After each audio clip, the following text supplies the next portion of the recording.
How to turn on practice mode on TikTok Live.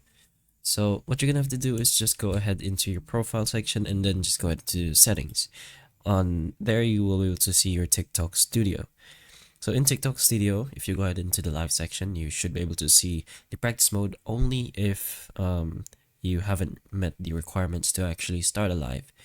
But if you have already met the requirements, there's chances where you won't be able to see the practice mode option. So what you're gonna have to do is just go back to the live section, or where you create the live. So basically over here, what you're gonna have to do is just go ahead into the live section and you should be able to see the practice mode. So just go ahead and press on the practice now button, and once you press on that, you should be able to be inside a practice live in TikTok.